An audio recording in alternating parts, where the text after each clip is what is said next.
Subscribe now and press the bell icon. Never miss an update.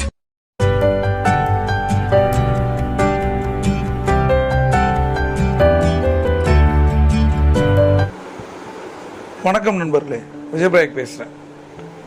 பணக்கார தந்தை ஏழை தந்தை உலகத்தில் அதிக அளவு வித்த ஃபினான்ஸ் புக்கில் ஒன்று. உங்களுக்கு financial literacy, financial knowledge, financial IQ வேணும் அப்படின்னா இந்த புத்தகத்தை கட்டாயம் நீங்கள் வாங்கி படிக்கணும்.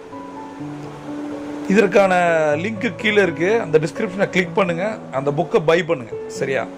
ஏன்னா இந்த புத்தகம் சொல்லித்தர விஷயங்கள் நிறைய. இதில் என்ன ரெண்டு கான்செப்ட் சொல்கிறாங்கன்னா, ஒருத்தர் பணக்கார தந்தை, இன்னொருத்தர் ஏழை தந்தை. இவங்களுக்குள்ள என்ன டிஃப்ரென்ஸ், இதுதான் நம்ம பார்க்கணும். இப்போ நமக்கு முன்னாடி ஒரு ஆப்பர்ச்சுனிட்டி வருது, யாராவது உங்கள்கிட்ட ஒரு பிஸ்னஸ் ஆப்பர்ச்சுனிட்டியை சொல்கிறாங்க, நீங்கள் அதை எப்படி எடுத்துப்பீங்க? லாஸ்ட் வீடியோவில் ஒரு கேள்வி கேட்டேன், இந்த பணக்கார தந்தைக்கும் ஏழை தந்தைக்கும் என்ன வித்தியாசம், ஒரு ஒற்றை வார்த்தையில் சொல்லுங்கள். அதுக்கான ஆன்சர் வந்து மைண்ட் செட் அப்படின்னு சொன்னோம். ஒருத்தன் மைண்ட் செட்டை வச்சு தான் பணக்காரனாவோ ஏழையாவோ இருக்கான், வாடுறான், செத்து போகிறான் அப்படின்னு நம்ம சொல்லியிருக்கோம். ரைட்? இன்னைக்கு என்னன்னா, உங்களுக்கு முன்னாடி வந்த ஆப்பர்ச்சுனிட்டி என்னென்ன ஆப்பர்ச்சுனிட்டி நீங்கள் மிஸ் பண்ணியிருக்கீங்க? ஸ்கூல் டேஸில் என்ன, காலேஜ் டேஸில் என்ன, வேலைக்கு போகும்போது என்ன, பிஸ்னஸ் பண்ணும்போது என்ன? நான் ஏற்கனவே சொல்லியிருக்கேன், என்னோட வாய்ஸை கேட்கும்போது பக்கத்தில் ஒரு டைரியோ நோட் போட வச்சுக்கிட்டு எழுதுங்க அப்படின்னு சொல்லியிருக்கேன். என்ன மாதிரி ஆப்பர்ச்சுனிட்டிஸை நீங்கள் மிஸ் பண்ணியிருக்கீங்க அப்படின்னு எழுதுங்களேன். ஆப்பர்ச்சுனிட்டி நம்பர் 1, 2, 3 அப்படின்னு வரிசையாக எழுதுங்க. உங்களோட வயசு எதுவாக வேணா இருக்கலாம், என்ன வாய்ப்பை நீங்கள் மிஸ் பண்ணியிருக்கீங்கன்னு எழுதுங்க.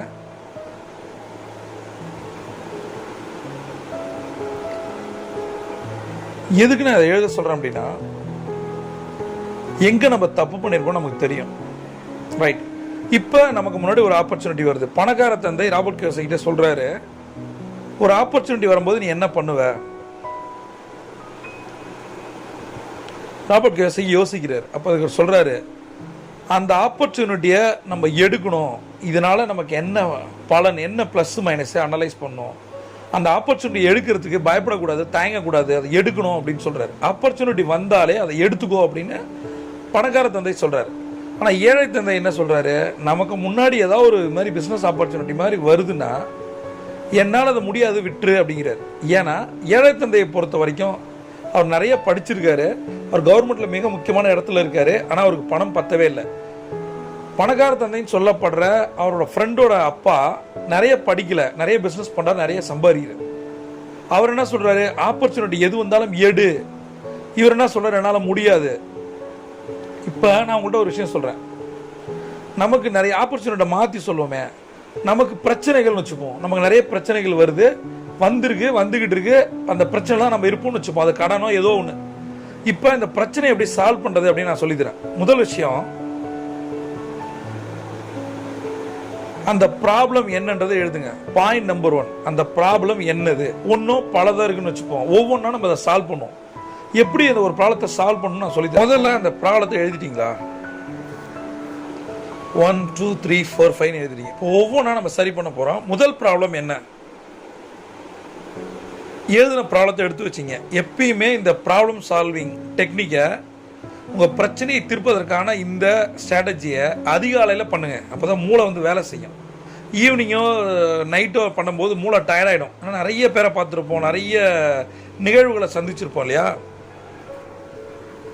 இப்போ என்ன திங்க் பண்ணணும், ஏன் இந்த ப்ராப்ளம் வந்துச்சு, இதுக்கு யார் காரணம்?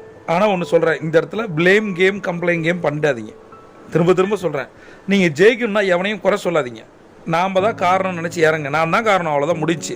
இந்த பிரச்சனைக்கு நான் தான் காரணம், பணம் இல்லாததுக்கு நான் தான் காரணம், கடனுக்கு நான் தான் காரணம், தொழிலில் ஜெயிக்காததுக்கு நான் தான் காரணம், என்னை விட்டு ஒருத்தன் போயிட்டா அதுக்கு நான் தான் காரணம் அப்படின்னு யோசித்து இதுக்கான ஆன்சரை கண்டுபிடிங்க. ரைட்டு? இப்போ வந்து நம்ம கடன் ஒரு பிரச்சனைன்னு வச்சுப்போம். 10 லட்ச ரூபா கடன் இருக்குது, என்ன பண்ணுறதுன்னு தெரில. சம்பளம் வந்து மாதம் ஒரு 15,000 வச்சுப்போம். நீங்களே ஏதாவது ஒன்று வச்சுங்க, உங்களோட கடன் நினைங்க. 5,000 சம்பளத்தை வச்சு எப்படி 10 லட்சம் கடன் அடைக்கிறது? அப்போ இதை யோசிக்கும் போது நமக்கு ஒரு பயம் வருதுல்ல, அந்த பயம் நல்லது. சரியா? கடன்காரன் வந்துடுவாங்க, பதில் சொல்லணும், இந்த மாதிரி எந்த பிரச்சனைகளும் வரலாம், ஃபியர் ஃபேக்டர்ஸ் எது வேணால் வரலாம். இப்போ யோசிங்க, இது உங்களோட பிரச்சனை. இப்போ ஒரு 10 லட்சம் கடன் இருக்கும்போது ஒரு பயம் வருது, என்ன பண்ணுன்னு தெரில, ஸ்டக் ஆயிரும், நம்ம மூளை வேலை செய்யலை. அப்புறம் மாற்றி யோசிங்களேன், இந்த பிரச்சனை என்னது? இப்போ நான் 10 லட்சம் கடனில் இருக்கேன், நான் உங்கள்கிட்ட ஒரு ஐடியா கேட்குறேன். சரியா? நீங்கள் என்னோட நண்பர்னு வச்சுப்போம். இப்போ நீங்கள் எனக்கு ஆன்சர் சொல்லுங்கள். இப்போ என்ன சொல்வீங்க? என்னால் முடியும் நீங்கள் சொல்லுவீங்க, கரெக்டாக இல்லையா? உங்களால் முடியும், அந்த பிரச்சனை வந்து சால்வ் பண்ண முடியும். எவ்வளோ பேர் பண்ணியிருக்காங்க, உங்களால் முடியாதான் நீங்கள் சொல்லுவீங்க, இல்லை வேறு ஏதாவது ஸ்ட்ராட்டஜி ஐடியா தான் சொல்வீங்க. இதை தான் என்ன சொல்கிறோம் நம்ம, அவுட் ஆஃப் பாக்ஸ் திங்கிங். நீங்கள் பிரச்சனைக்குள்ளே போகாமல் பிரச்சனைக்கு வெளியிலேருந்து யோசிங்க. இந்த பிரச்சனை எப்பயுமே பிரச்சனை வந்தால் பிரச்சனை என்னது இல்லை, வேற ஒருத்தருங்க நீங்கள் என்ன சொல்வீங்கன்னு பாருங்கள். அதை நீங்கள் உங்களுக்கு செஞ்சுக்கிறீங்களான்னு கேளுங்க உங்கள் மனசை. அடுத்தவனுக்கு நான் அட்வைஸ் சொல்கிறீங்களே, உங்களால் இதை பண்ண முடியுமா? Out of box thinking, right. இப்போ என்னோட குரு சொல்லுவாங்க, இந்த பிரச்சனையில் என்ன ஆப்பர்ச்சுனிட்டியை நீ பார்க்குற? ஒரு பிரச்சனைன்னு வந்திருக்கு, கடன்றதே ஒரு பிரச்சனை தானே. இந்த பிரச்சனையில் என்ன ஆப்பர்ச்சுனிட்டி ஒன்று தெரியுமா? இந்த பிரபஞ்ச படைப்பே, இந்த பிரபஞ்சத்தோட நியதியே ஒரு பிரச்சனை, ஒரு மைனஸை கொடுத்தா ஒரு பாசிட்டிவாக கொடுக்கும். அது தெரியுமா உங்களுக்கு? ஒரு கதவை மூணுனா இன்னொரு கதவை திறக்குன்னு சொல்கிறாங்களே, அது எப்படி? அது உங்களுக்கு ஒரு பிரச்சனையை கொடுத்துருக்குன்னா அந்த 10 லட்சத்துக்கு 1 கோடி சம்பாதிக்கிறதுக்கான, அல்லது அட்லீஸ்ட் இன்னொரு 10 லட்சம் சம்பாதிக்கிறதுக்கான ஒரு விஷயத்தை இந்த பிரபஞ்சம் கொடுத்துருக்கோம். நாம் பிரச்சனையை தானே யோசிக்கிறோம், அதுக்கு அந்தாண்ட சைடை நம்ம யோசிக்கிறது இல்லை. காருக்குள்ளே உட்காந்துருக்கோம், அது பனிமூட்டமாயிடுச்சு, வைப்பர் இருக்குது, ஆனால் வைப்பர் போடாமல் இருந்தோம்னா ட்ராவல் பண்ண முடியாது, எங்கேயாவது முட்டி செத்துருவோம். நிறைய பேர் வாழ்க்கை அப்படி தான் போகுது. வைப்பர் இருக்குது, காரு இருக்குது, கார் தான் பிரச்சனைன்னு வச்சுப்போம், அந்த பனிமூட்டை தான் பிரச்சனைன்னு வச்சுப்போம். காருக்குள்ளே உட்காந்துருக்கோம், வைப்பர் ஆன் பண்ணவே மாட்டோம். அந்த வைப்பரை ஒரே ஒரு செகண்ட் தட்டுங்களேன், பனிமூட்டமே போயிடும்ல, ரோடு கிளியராக தெரியும். அது மாதிரி தான் லைஃபு. அந்த வைப்பர் தட்டுறதா நான் தங்க நேரம்னு சொல்கிறேன். அதிகாலை எந்திரிச்சு தங்க நேரம் பண்ணும்போது உங்கள் பிரச்சனைக்கான சொல்யூஷன் தெரியும், ரைட்? அதில் என்ன ஆப்பர்ச்சுனிட்டி இருக்குது, இதில் ஏதாவது இருக்கான்னு யோசிங்க. எங்கே நீங்கள் மிஸ் பண்ணிட்டீங்கன்னு யோசிங்களேன், எங்கே மிஸ் பண்ணியிருக்கோம். அடுத்தது இதற்கான சொல்யூஷன் என்ன? எப்பயுமே என்னோட குரு சொல்லுவாங்க, சொல்யூஷன் சொல்லும்போது ஒரு கிரியேட்டிவ் சொல்யூஷன் சொல்லுவாங்க. ஒரு கிரியேட்டிவாக யோசி, ஒரு சொல்யூஷன் கிடைக்கும். எல்லார் மாதிரி யோசிக்காத, எல்லா மாதிரியும் யோசிக்காத, எல்லார் மாதிரி யோசிக்காத, எல்லா தடவை மாதிரி யோசிக்காத. ஏற்கனவே உங்களுக்கு பிரச்சனை வந்திருக்குன்னா அதே பிரச்சனை மாதிரி இப்பயும் யோசிக்காதீங்க. ஏன்னா இந்த வாய்ஸை நீங்கள் கேட்கல, இந்த ஸ்ட்ராட்டஜியை நீங்கள் யோசிக்கல, இதுக்கு முன்னாடி உங்களுக்கு தெரியாது, தெரிஞ்சிருந்தாலும் பயன்படுத்தலை. கண்டிப்பாக உங்களால் அந்த கடன் வந்து வெளியில் வர முடியும். அந்த கடனில் என்ன ஆப்பர்ச்சுனிட்டி இருக்குது, இப்போ அந்த கடன்லேருந்து நீங்கள் கற்றுக்கிட்டது என்ன, இதில் என்ன சொல்யூஷனை நீங்கள் கண்டுபிடிக்க போகிறீங்க. இதில் ஒரு கேள்வி இருக்குது, என்னால் சமாளிக்க முடியல, பயமாக இருக்குது. நான் திரும்ப சொல்கிறேன், எந்த ஒரு பிரச்சனையாக இருந்தாலும் நம்ம சந்திச்சு தான் ஆகணும். வாழ்க்கையில் வாய்ப்பே இல்லை ராஜான்ற மாதிரி யாராக இருந்தாலும் சந்திச்சு தான் ஆகணும். ப்ராப்ளத்தை ஃபேஸ் பண்ணி தான் ஆகணும். ஃபேஸ் பண்ணுங்க, உங்களுக்கு ஒரு அற்புதமான ரிசல்ட் அதில் இருக்குது. பயப்படாதீங்க, தைரியமாக இருங்க, பயப்படாதீங்க. ஒரு பிரச்சனையை ஃபேஸ் பண்ணுங்க, அது என்ன பிரச்சனையாக இருந்தாலும் சரி. ஒரு ஹெல்த் ரிலேட்டட் பிரச்சனை இருக்கா, ஃபேஸ் பண்ணுங்க, பயப்படாதீங்க.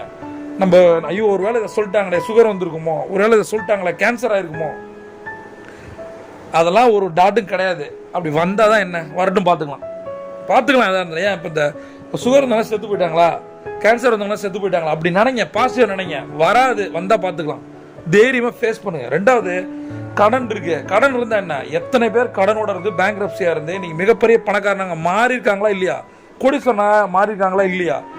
எல்லாருக்கும் கடன்ற பிரச்சனை இருந்துச்சா இல்லையா? அப்போ கடன் இல்லாதவங்க தான் ஜெயிச்சிருக்காங்களா?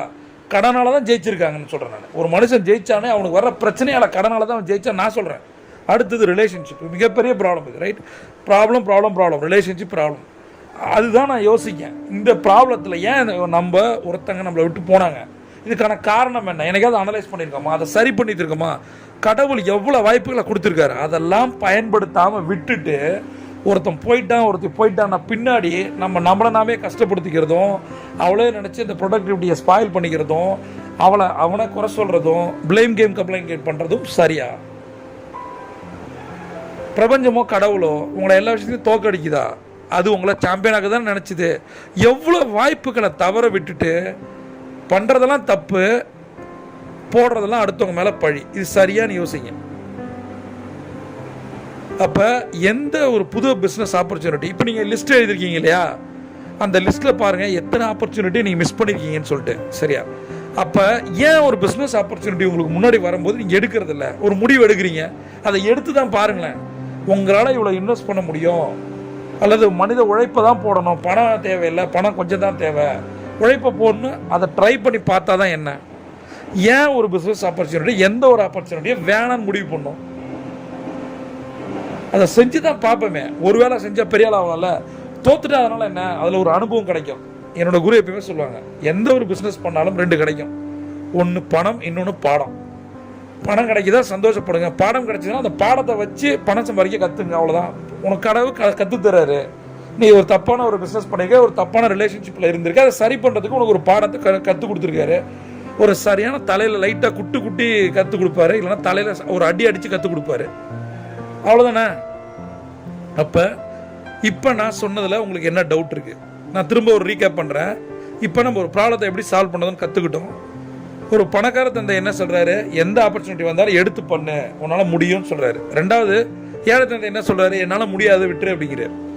இந்த ப்ராப்ளம் வரும்போது முதல்ல திங்க் பண்ணுங்க, அவுட் ஆஃப் பாக்ஸ் திங்கிங்கில் பண்ணுங்க. உங்களோட ப்ராப்ளத்தை உங்களுக்கு தான் நினைக்காதீங்க, என்ன தான் நினைங்க. அப்போ உங்களுக்குள்ள சில கிரியேட்டிவ் ஐடியா வரும். அந்த சொல்யூஷனை வச்சுக்கிங்க, பயப்படாதீங்க, எதையும் எதிர்கொள்ள பயப்படாதீங்க. எல்லாத்துலேயும் ஒரு ஆப்பர்ச்சுனிட்டி இருக்குது. இந்த பிரபஞ்சம் ஒரு பிரச்சனையை கொடுத்தா உங்களுக்கு நிறைய ப்ளஸ் பாயிண்ட்ஸையும் கொடுத்துருக்கோம். அடுத்தது, இதெல்லாம் எழுதிட்டீங்களா? இப்போ சொன்னதெல்லாம் எழுதிட்டீங்களா? என்ன ப்ராப்ளம், என்ன திங்க் பண்ணுறோம், அதுக்கான சொல்யூஷன் என்ன, பயப்படாமல் அதை ஃபேஸ் பண்ணது என்ன, இந்த பிரச்சனையில் பிரபஞ்சம் கொடுத்த ஆப்பர்ச்சுனிட்டி என்ன, அதை எப்படி நம்ம பயன்படுத்த போகிறோம், இதை எழுதி திரும்ப அதிகாலையில் நீங்கள் தங்க நேரத்தில் யோசிச்சிங்கன்னா, தங்க நேரம்னா என்னென்னு தெரியலனா கீழே இருக்க லிங்கை கிளிக் பண்ணுங்கள், உங்களுக்கு தெரியும். அதுக்கு மேலே ஏதாவது டவுட்டுனா கமெண்ட்டில் என்கிட்ட கேளுங்க. பிரபஞ்சம் கொட்டி தர காத்திருக்கு. நீங்கள் ஒரு champion. See you on top. Subscribe now and press the bell icon. Never miss an update.